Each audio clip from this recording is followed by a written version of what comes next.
Assalamualaikum warahmatullahi wabarakatuh. Kami dari kelompok 8 yang beranggotakan Annisa Siti Fatimah, Nailah Nur Solihah, Fatimah Zahara, Sinta Ari Susanti, Kiki Amelia, dan Woro Yulia Rahmawati. Di sini kita akan belajar tentang becoming a translator. Dengan beberapa pengecualian, tidak ada seorang yang langsung terlahir sebagai penerjemah.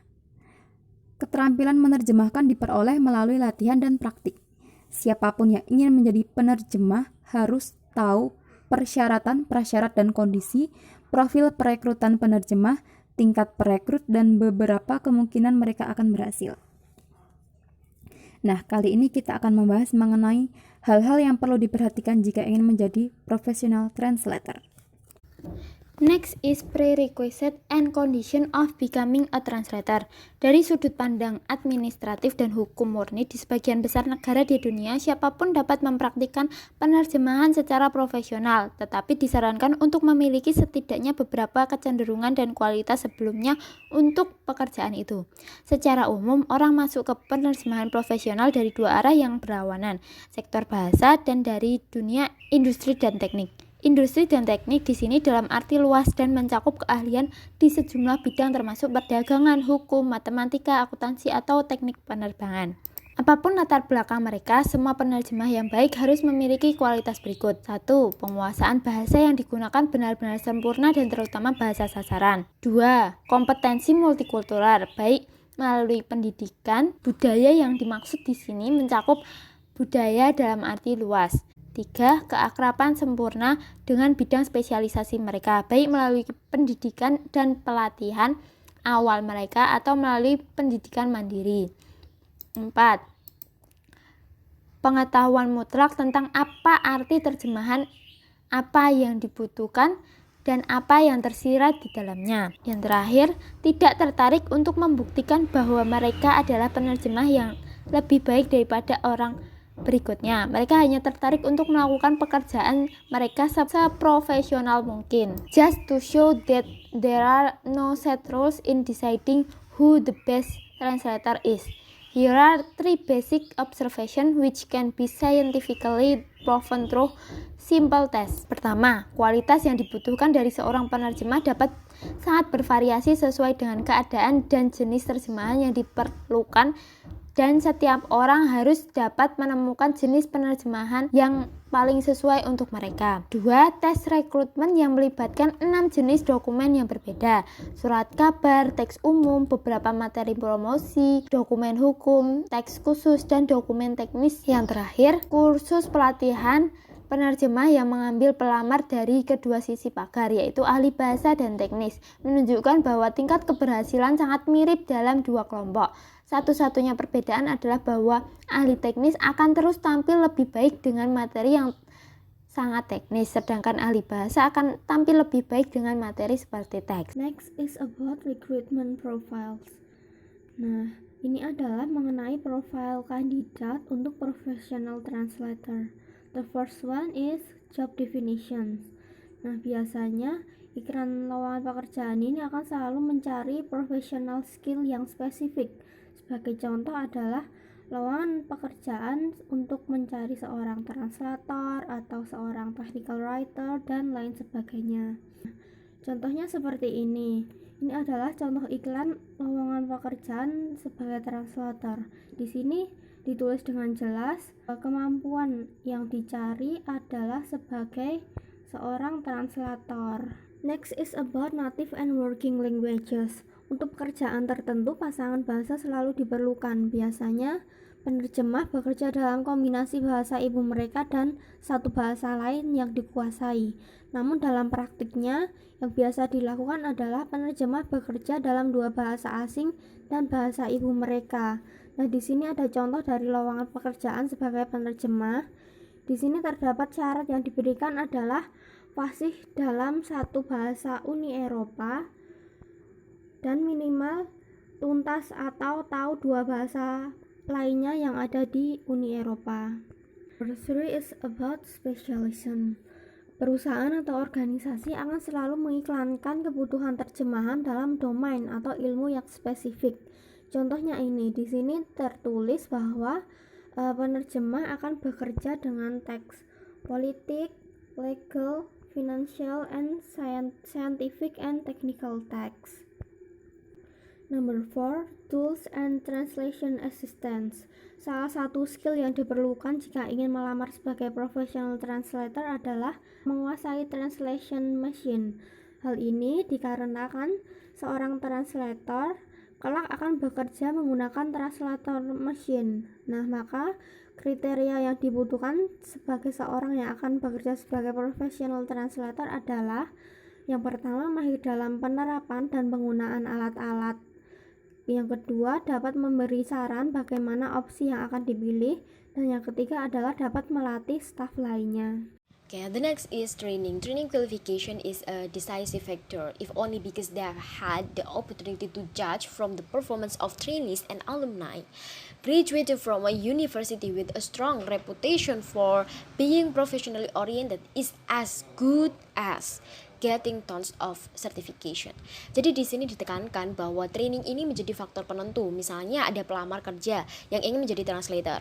Yang satu lulusan universitas dengan reputasi professional oriented, yang satunya peserta pelatihan yang telah mendapatkan sertifikat. Nah, training di sini menjadi faktor penentunya. Yang lulusan universitas sama performance of trainee ini sama baiknya. Jadi penekanan teman-teman menemukan brosur loker dengan tulisan English graduate is preferable. Namun walaupun tidak dari lulusan universitas tapi dia memiliki sertifikat training qualification, memiliki kesempatan yang sama.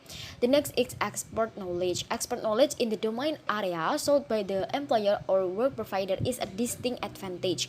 Di sini dikatakan bahwa pengetahuan ahli di bidang domain yang dicari oleh pemberi kerja atau penyedia pekerjaan merupakan keuntungan tersendiri. Jadi jika mereka sudah mendalami ilmu penerjemahan di bidang tersebut, itu menjadi keuntungan bagi mereka, keuntungan yang dapat memberikan awal yang baik bagi orang-orang yang telah memiliki kualifikasi atau mengikuti pelatihan di bidang spesifik yang dibutuhkan, atau juga yang telah memasuki profesi penerjemahan secara tidak langsung.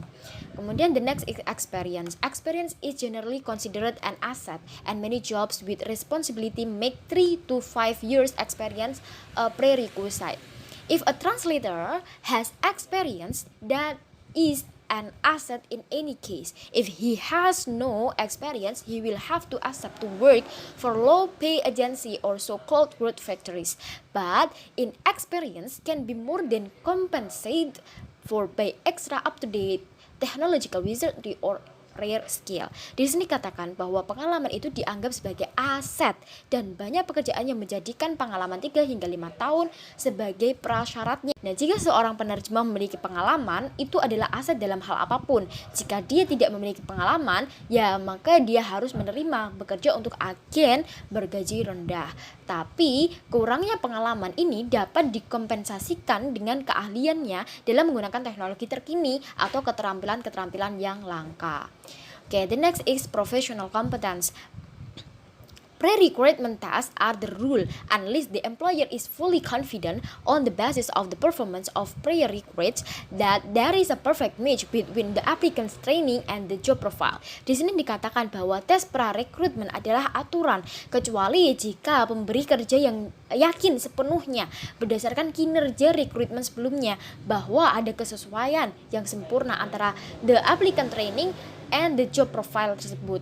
Nah, jadi teman-teman pernah kan di brosurnya itu menemukan tulisan bersedia mengikuti tes penerjemahan.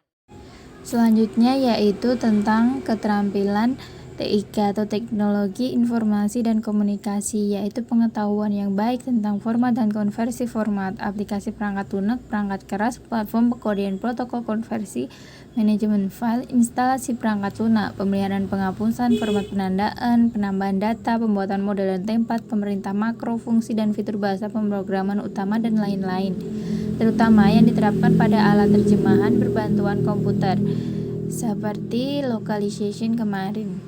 Terkadang sama pentingnya dengan pengetahuan tentang translation atau mengalihbahasakan, TIK ini bahkan lebih diutamakan daripada translation tersebut di beberapa tawaran pekerjaan. Mengingat sekarang kita berada di zaman yang serba membawa teknologi, jadi TIK itu sangatlah penting. Selanjutnya yaitu kita membahas tentang kualifikasi dan pengalaman yang dicari sebagai kandidat yang ideal. Contohnya yaitu nomor 1, pengalaman penerjemahan bahasa Inggris atau Spanyol minimal 3 tahun di bidang pemasaran atau lingkungan komunikasi.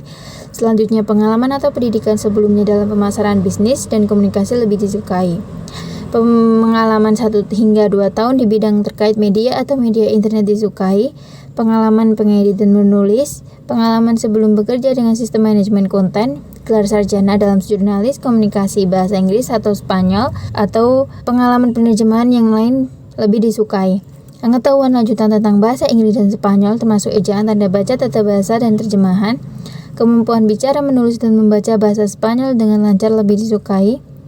Kemampuan penerjemah sekitar 300 kata per hari, keterampilan mengedit dan menulis sangat baik dalam bahasa Spanyol dan Inggris, pengetahuan tentang Microsoft Windows, Microsoft Office, Internet Explorer, Netscape, dan aplikasi-aplikasi penerjemahan komputer dasar seperti Dejavu. Levels. In many business, translation may still be done in-house by bilingual or trilingual secretaries, personal assistants, or other staff without any training in professional translation, particularly as regards the more commonly used languages, especially English. In the translation markets, translation companies have been offering more and more work and pushing up employment, but have become much more demanding in terms of qualification level and skill and competence. Dalam banyak bisnis, terjemahan masih dapat dilakukan di rumah oleh sekretaris dalam 2 bahasa atau 3 bahasa, asisten pribadi atau staf lain tanpa pelatihan penerjemahan profesional, terutama dalam hal bahasa yang lebih umum digunakan seperti bahasa Inggris. Di pasar terjemahan, perusahaan terjemahan telah menawarkan lebih banyak pekerjaan dan mendorong pekerja, tetapi telah menjadi jauh lebih baik menuntut dalam hal tingkat kualifikasi dan keterampilan serta kompetensi. Yang selanjutnya adalah types of profile. Translator willing to specialize in certain technical fields. Domain expert willing to specialize in translation. Quality control expert or revisor. Project managers and ICT managers to keep the project running smoothly. Jadi ada 4 tipe profil yang diinginkan dalam suatu company atau perusahaan. Yang pertama adalah penerjemah, bersedia untuk mengkhususkan diri dalam bidang teknis tertentu. Yang kedua adalah pakar domain yang bersedia mengkhususkan diri dalam terjemahan. Yang ketiga ada pakar kontrol kualitas atau quality control atau pengamat atau previsi. Yang terakhir adalah manajer proyek dan manajer ICT untuk menjaga proyek berjalan lancar. Freelancer biasanya mencakup dalam 2 profil pertama, tetapi pakar domain harus diperingatkan bahwa meluncurkan ke pasar terjemahan bukanlah pilihan yang mudah dan bahwa memulai bisnis terjemahan lebih sulit daripada yang dibayangkan kebanyakan orang. Kesimpulannya adalah, translator adalah seseorang yang ahli dalam menerjemahkan dari bahasa sumber ke bahasa target. Hal-hal yang perlu diperhatikan jika ingin menjadi translator adalah harus berkualitas dalam penguasaan bahasa, terutama bahasa target, kompetensi multibudaya, penguasaan terhadap budaya, menguasai bidang yang kita pilih, dan berkriteria sesuai syarat ahli penerjemah. Sekian presentasi dari kelompok kami, kurang dan lebihnya kami mohon maaf. Wassalamualaikum warahmatullahi wabarakatuh.